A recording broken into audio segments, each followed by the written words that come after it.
a big 6-0 win, but are we going to talk about the fact that it was against Detroit? We are not, because let people enjoy things. My hatted friend, that is correct. Hi, kids. Victorious puppies. This team is ruining my life. Why do I watch hockey? Stress relief. Okay. We can, and we will. Victory Puppies, boys, your new favorite coach is Sheldon Keefe. His mission is to make you big and fat. Iggy, why can't you be as coachable as Charlie? See, Charlie, that's veteran leadership. You see what you do there? You're a good example for the young players. Well, nope, can't use that impression anymore. How much time do you spend talking to your dog every day, and how much do you think they understand? They understand all of it. You know what? You get extra this morning. That's for Charlie. Sheldon Threefe. Oh, I don't even have enough fingers on this hand. Leafs win 6-0 over the Detroit Red Wings.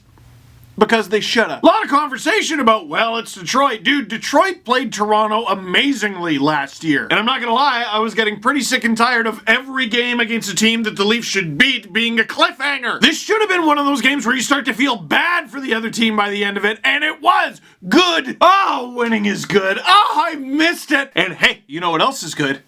The coffee is good. Timothy's coffee. It says so on the mug. Unless I just stole some guy's mug. What was he doing in my house? Look, I know mid-season adjustments can be terrifying, and you've been through a lot, and I've been through a lot, and we've been through a lot together. But I know this about you. You can handle it. Timothy's coffee. Or at least it used to be. It's Steve's now. And those 2 points belong to us. So what do you take from this game? Oh, so what? They beat Detroit. Detroit's got a ton of injuries. Jonathan Bernier had like the stomach flu or something. You can only play the team in front of you. The schedule does not stop for anyone, and it is cold and merciless. John Tavares is out. Good thing the schedule stopped. Kidding. Here's another back-to-back. Marner's out. What do we do? Road trip. Back-to-backs. Coaching change. The hockey gods care not for you or anyone, puny human. And how about this? A few years ago, remember the Leafs were playing the Panthers? Luongo and Al Montoya got hurt, and Montoya had to play the rest of the game, clearly very hurt. Well, in case you don't remember that game, the Leafs lost! Have you been watching the NHL this year? You see Montreal, New York on Saturday? You see Pittsburgh, Vancouver last night? This league is where multi-goal leads go to die. So you hear something tragic like, oh, Jonathan Bernier's getting an IV between periods. Oh, that sucks. Well, how about we pump you full of goals, too? Everyone feels bad for the antelope, but no one stops to ask when the last time the lion ate was. And this game definitely had the vibe of the Leafs, an extremely exciting, high-flying, talented, high-scoring team going, we're about to recoup some of the points that we left behind. It's nearing the end of the second period. It's already 6-0. The game is over, and the Leafs look like they were still trying their hardest. Zach Hyman doesn't have another gear, does he? And this is amazing. I'm just looking at the time on ice right now. The Leafs outshot the Red Wings 54-25. That was just the shots on goal. I don't even know what the Corsi was, and frankly, I'm afraid to look. And what's amazing about that is Sheldon Keefe actually had mercy on the Detroit Red Wings. I can't remember the last time I ever saw this, and I'm looking and I still can't believe it. No Leaf forward. None of them, not Austin Matthews, not John Tavares, none of them hit even 17 minutes of ice time. Tyson Barrie played 23, hilarious, but basically he was just rolling. CC 20, Riley 20, Dermott 20, Muzzin 19, Hall 17 and a half. Doesn't it appear more and more obvious that Sheldon Keefe's #1 goal, the Leafs' #1 goal, is to get Tyson Barrie going? And forgive me for realizing he had 6 shots. And the scary thing if you're Detroit is a lot of those goals were actually kind of lucky. But what have I talked about, folks? What have I talked about? The Leafs made their own luck. It's good, can you tell? Barely a minute into the game, John Tavares fighting off 2 guys to get the puck, sends it to Ilya Mikheyev, who sends a nifty pass to Travis Dermott. The fake shot, takes it, and it goes off a foot and in. That's his goal. John Tavares digging it out, gives it to Ilya Mikheyev. He sends a nifty pass to Travis Dermott. That fake shot allows Jimmy Howard to sort of drift a little bit, and now he's right in the midst of a Zach Hyman screen. And John Tavares, who's not going to get, well, he did get a point on this play. It's a secondary assist, but it's basically his fault because he's crashing the net and he's driving Franz Nielsen closer to the blue paint, and it goes off his skate. Is that luck or the fruits of hard work and execution? It's allowed to be both. Not long long after. Pierre Engvall flying out of the corner along the half-boards. He throws it in front for Timoshov. Oh, he can't get it. Oh well. Freddie Gauthier, who is standing in front of the net, reads the play immediately and somehow wins the foot race to that puck. That, to me, if you're a Red Wings fan, who was that? It's unacceptable that Goat won that foot race. Goat gets the puck to Tyson Barrie. He just floats one on net. It takes an awkward deflection, but even though it was a deflection, it was close enough to the blue line. That puck was moving slowly enough that if Jimmy Howard had been able to see it, I'm pretty sure he would have stopped it. But he couldn't, because once again, Dmytro Timoshov working hard in front. There's the screen. Can't stop what you can't see. It's 2-0 Leafs, like 2 minutes and -2 seconds in. The third goal, I'm not really going to talk about puck luck or anything totally sophisticated. If you have a goalie with like a torn groin and John Tavares, I think John Tavares wins that battle. Tavares gets the goal. Barrie and Mikheyev both get assists. I think all three of those guys have been playing better than their point total show, so I guess they deserve it. Felt bad for Jimmy Howard, and he leaves the game immediately, and all of a sudden we're in emergency goalie situation. Not just emergency goalie territory, emergency goalie with the worst team in the league in the first period. Dude, it's 27 games in. The Red Wings are 3 points back of second last, and their goal differential, again, 27 games in, is -45. Yeah, well, they lost 6-0 last night. All right, they still would have been -39. The second worst team is the New Jersey Devils at -23. Maybe this would be a good time to pause. And also, maybe I should bring this segment back. Red Wings fans, if I were you. I saw a comment from Brad Crisco of the Dub Dub, the Winged Wheel podcast, a friend of the channel, friend of the show. If you read my book, if you listened to me, growing up, I had a real soft spot for the Red Wings.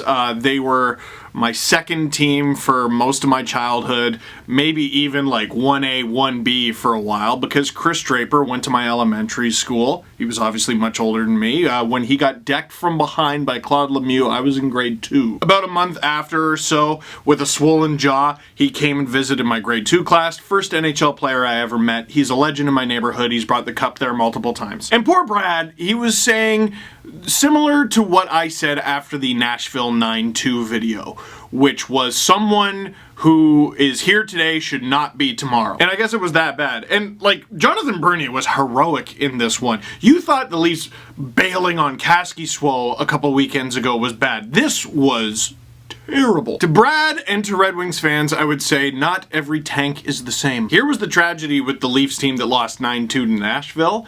That was the 14-15 season. And at the beginning of the 14-15 season, that team still thought they were good. That 9-2 loss came at the end of a 3-game losing streak. After that 9-2 loss, over the next 12 games, the Leafs went 10-1-1. The stretch that followed that 12-game stretch was this!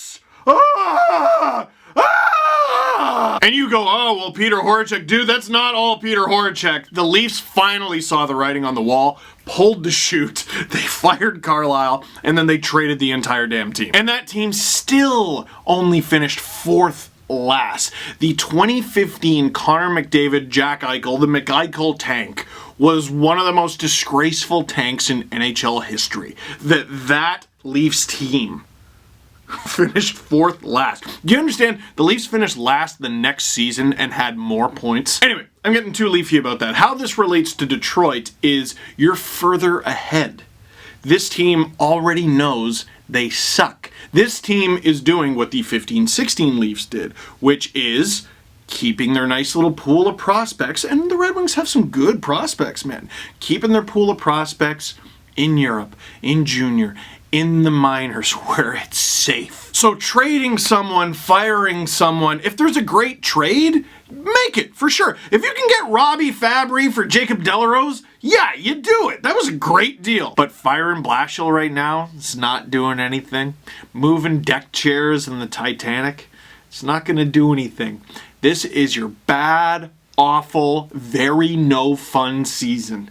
And the only thing you can do is watch. Dude, pay attention to Grand Rapids. Like, in 2015-16, I think more Leaf fans watch the Marlies. Like, seriously. And injuries suck. They're never good news, but they do give you an opportunity to see what you have. If some guys outperform your expectations, great. If they completely disappoint, great. You learned something. This guy can't hang. All right, we're gonna get rid of him. And also, if you lose, hooray! You're closer to the first overall pick, and isn't that the goal? And this is a great year to have the first overall pick. Detroit fans, you will survive with optimism, hope, and good coffee. You see, because, listen, I like it! So anyway, it looks like we're gonna get an emergency goalie. We do not. We get Jonathan Bernier, who I don't even think was fully dressed.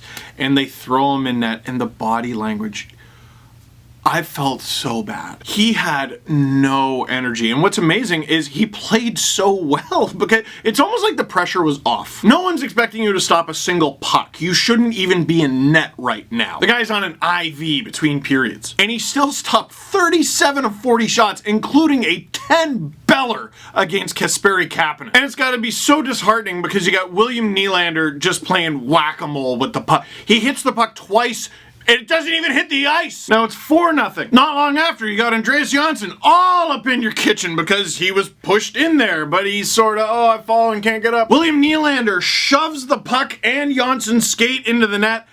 I don't know how that's not Nylander's goal, but that's just me. It doesn't matter. It's 5-0. Johnsson on the power play. I didn't even realize that was a power play. Spezza, another point for him. Would you look at that? Johnsson, spectacular goal. And again, I give full credit to Bernier, but all three of those goals came in the first 7 minutes and 7 seconds of the second period. And after that, while the Leafs dominated the game, they had the puck the whole time, they were still taking shots. I don't know if they were trying 100%. There was one moment in particular in the third period where Austin Matthews had the puck, he's in the slot, and he just made one extra move with it. The Leafs are down one, I think he grips it and rips it, but he makes the one extra move, like just to, I don't know, what are you gonna feel good about scoring that goal? And the Leafs win 6-0. And I tell you what, from the Arizona game to the Colorado game to now, again, it seems like the Leafs had one mission, and it's to get Tyson Barrie going. From Frank Saravalli, Tyson Barrie is the first defenseman in the 102-year history of the Leafs to score in 3 consecutive games, all on the road. Yo, fire him again. Who would have thought that it would take firing the highest paid coach in hockey to figure out that driving a Ferrari on pavement is smoother?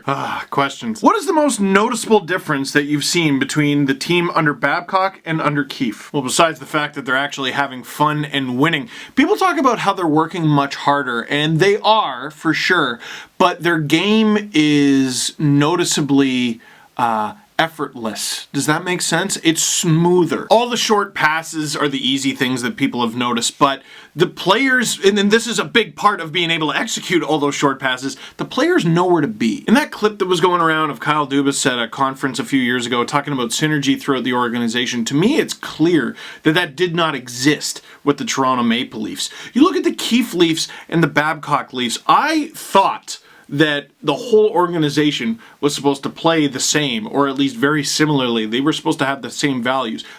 They didn't. Look at this team and look at what it was 2 weeks ago. It's not close. And it's a lot more than, oh, they're trying now. How do you think Keefe will handle the upcoming back-to-back, especially since both are against Buffalo? This is a blessing for Keefe, really, because, well, Buffalo's been struggling, that's one. But also, we've seen a few instances this year where, like, the Leafs get a soft team on the front half of a back-to-back, and then a really tough team on the back half. And it's like, well, shouldn't you switch where Freddie plays? This one, you get the same team both nights. I don't know about you, I'm getting mighty sick of watching the backup goalie on Hockey Night in Canada, but that's the home game, so you probably play your starter on the road there, have Freddie play on Friday and have Hutchison play on Saturday. And by the way, Hutchison deserves this shot. The team looks completely different, and he was the backup that was thrown to the Wolves at the beginning of the season. It's a new look team. He deserves his shot with this new look team. Still think Tyson Barrie is the most disappointing trade the Leafs have ever made? Nope, not anymore. And I said that he had time to turn it around. And by the way, to be the most disappointing trade, you need to have big things expected of you. People are like, what about Ras for Raycroft? I hated that trade. With this trade, Nazem Kadri was traded. I was heartbroken and I was still like, that's pretty good. Do you believe in the new coach boost, or is this just a team regressing to the mean? The talent is playing like the talent they have. I don't believe in the new coach boost because I lived through the Peter Horacek era. There was no new coach boost there. And I know that the eye test can be lazy, but in this case, like saying regressing to the mean, I think that's incredibly lazy in this case. If you're watching, man, they're not playing the same. They're playing different, and it's awesome. That is it for this one. Thank you very much for watching. Click like if you like this video. Click subscribe. If you really liked it, tell all your friends that the coffee is good. Link down below for some Timothy's goodness. And also, my Movember page. I don't think this looks good. I see your comments, lying, saying it looks good. It doesn't! And hey, you're probably wondering, Steve, there was a giant story with Mike Babcock and Mitch Marner and all that. Why didn't you talk about that? I did. It's on the brand new Panago Pizza Steve Dangle podcast. I think I probably have a link to it right here. Yeah, that's what I'm gonna do because editing. I'm smart.